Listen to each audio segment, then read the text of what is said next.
3, 2, 1. Isang magandang pagkakataon nung ating mga kapanayam ngayong araw na ito si Father Conrado Balweg, ang pinuno po ng Cordillera Budong Administration at ng Cordillera People's Liberation Army.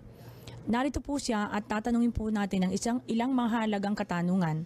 Una po sa lahat, Father Balweg, ano po ang sinasabi niyong narinig naming pahayag na ang current effort po ng ating pamahalaan, ang peace initiative na tinatawag natin, ay hindi magiging successful o hindi magiging matagumpay? When I made that statement is based on the fact that kung ikaw ay magkaroon ng panawagan na magkaroon tayo ng we resolve our problem and establish peace, that is with the belief na both of you are for peace, no? Pero hindi ganun eh. Hindi peace ang issue, kundi politika.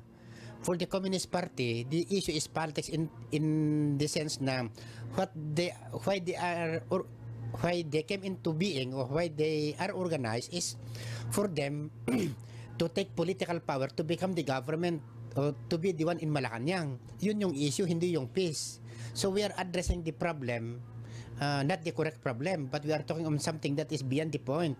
So the NPA is created in order for the Communist Party to be the ones in government. That is the issue. So what peace are we talking about? Hindi man peace yung issue sa Communist Party, kundi sa kanila ang issue ay politika. Yun ang gusto kong igiit na while the government is addressing the issue of peace, because yun kasi ang nimamount ng NPA o Communist Party na they are for peace, ano? Kaya naniwala naman ng itong gobyerno natin, si Presidente Ramos, yun pala yung issue. Okay, let's talk about it and resolve it. At tama naman yun.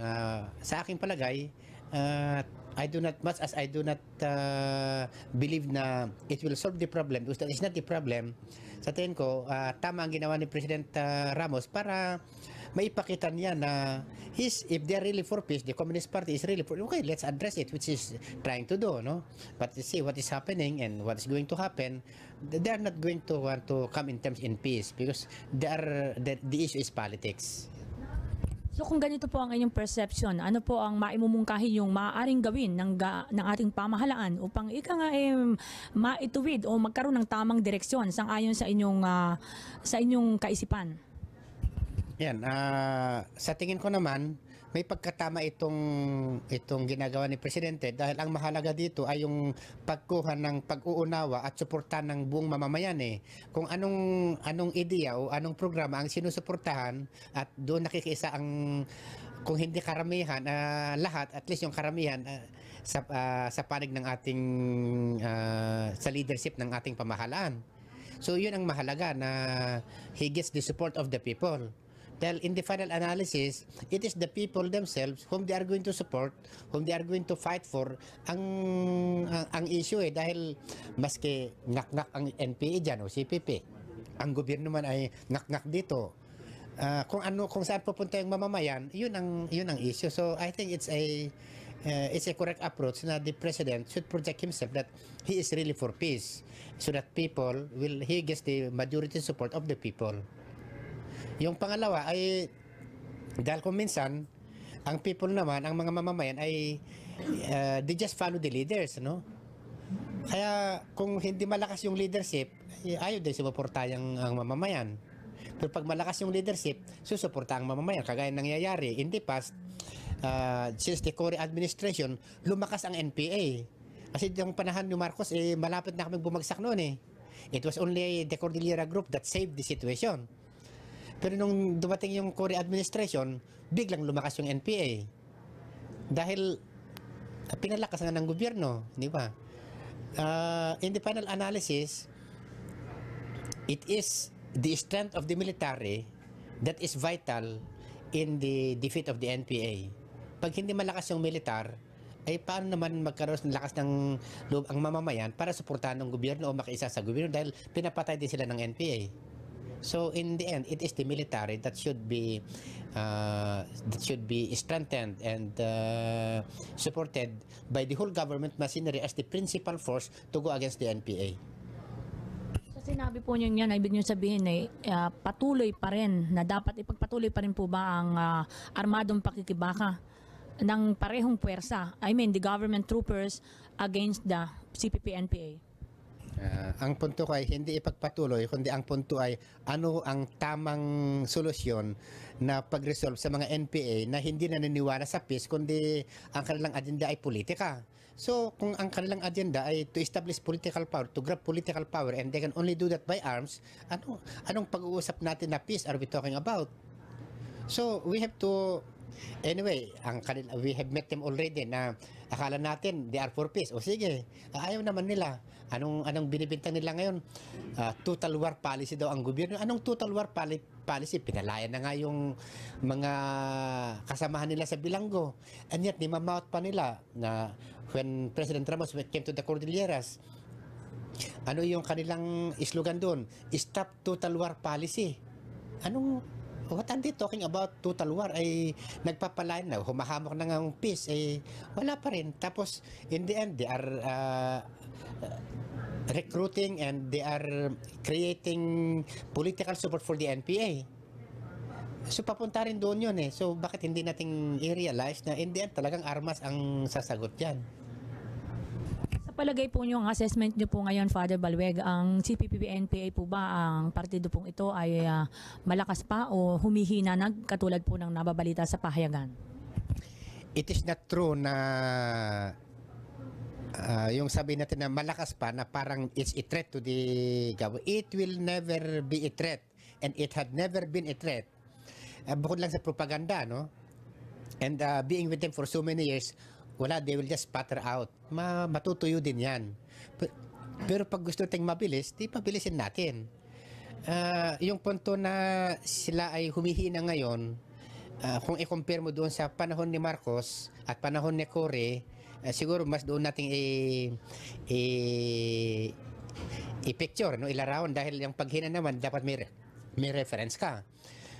Sa ngayon, sa tingin ko, temporary na yung NPA as an organization, yun na out of the picture dahil yung legal, yung non-armed group naman ang nasa picture ngayon eh. Kaya nung kapanahonan ni Cory, nagkaroon ng negotiation, yung negotiation ang maging lumakas. Pero when that collapse, ang lumakas yung NPA.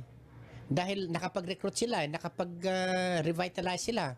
Na ito ngayon uli ang ginagawa nila ngayon. So, I believe that very soon, lilitaw uli na it is the NPA that will come in the front again. Sa palagay po nyo sa ngayon, marami raw pong sumusukong mga rebelde, no? Sa palagay po nyo, ang trend na pong ito ay tuloy-tuloy na o mas dadami sa susunod na buwan?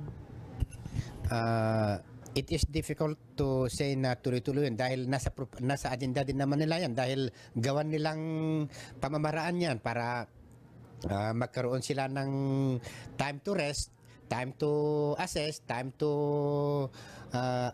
temporarily come in peace with the government para mas malaya sila ngayon na mag-networking, yung sinasabi nilang United Front. So, if they are more effective in creating united front without arms, they will do it. But they will never surrender the arms.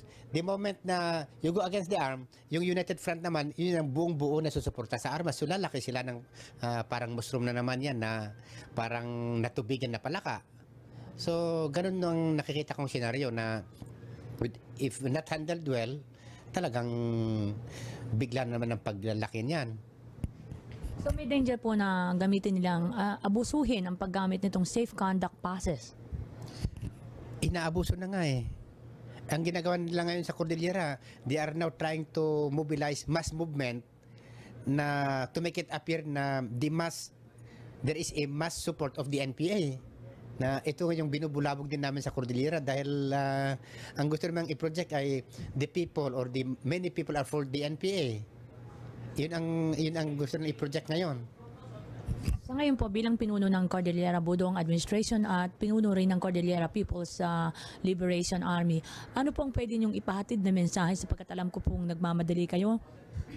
Mensahe po, pareho po sa panig ng pamahalaan at sa panig po ng mga rebelding grupo.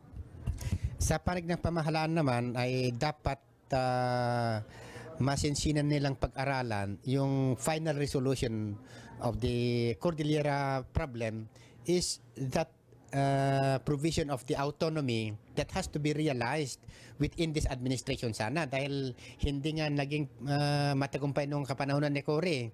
So that should be the message to this government is iyo po yun ang issue ng autonomy with the correct people, correct, and those people who really fought for autonomy, hindi yung iyo po yung autonomy issue sa mga taong anti-autonomy. Dahil yun ang nangyari when they drafted the Organic Act before, they sat with people who were anti-autonomy and drafted the Organic Act. So we rejected the provision. So ang panawagan ko naman with this leadership now is to sit down with us who really fought and struggled for the establishment of a autonomous government in the region.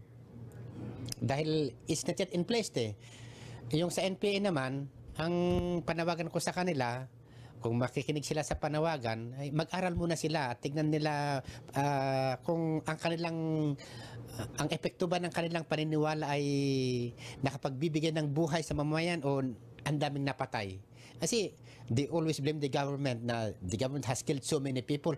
Mas marami ang pinatay ng NPA na mahirap na mamayan kaysa yung napatay ng mga AFP noon.